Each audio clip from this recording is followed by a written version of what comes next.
In this video, we're going to teach you how to do abdominal pressure monitoring. The supplies that you'll need to obtain are a single transducer setup, which you'll get from the supply room, a 500 ml bag of saline, a 20 ml syringe, your blue clamp, and then your Foley.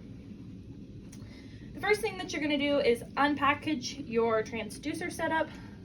You'll spike your bag and flush the entire line using the pigtail to flush all the way through. At this point, you're ready to attach this to your patient. So you'll clean off the access point of your Foley and you'll attach this piece right to the Foley itself, like so. Now you'll need to zero your abdominal pressure monitoring setup. So this is plugged into the monitor.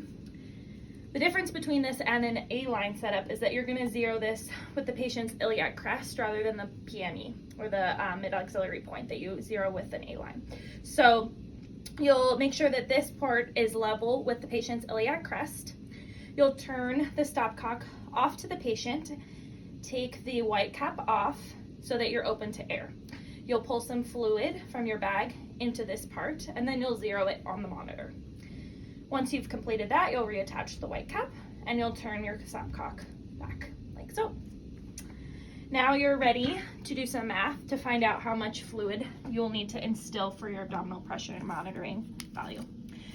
The math that you need to do is the amount of saline is 1 ml per kilo plus 2, up to 18 kilos with a max of 20 mils for patients greater than 18 kilos.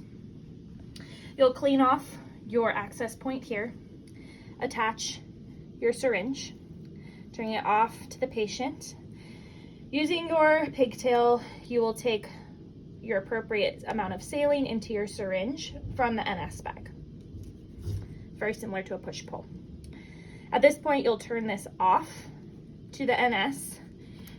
Important to remember is to clamp your Foley so that when you instill this fluid, it doesn't go directly into your bag.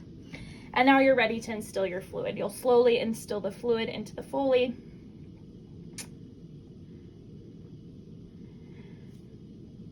And now you can get your value, and then you'll get it off. Yep. You'll get your value from the monitor, and you'll record that in the chart. Important things to include is that you need to appropriately label this, hanging it at the foot of the bed to ensure that this is not used for any IVs or anything else that you're using NS in the room for. The final thing to include is that you want to appropriately document your eyes and nose, so you will not include the fluid that you instilled in your intake because that will mess up the balance that the providers see. And that's it.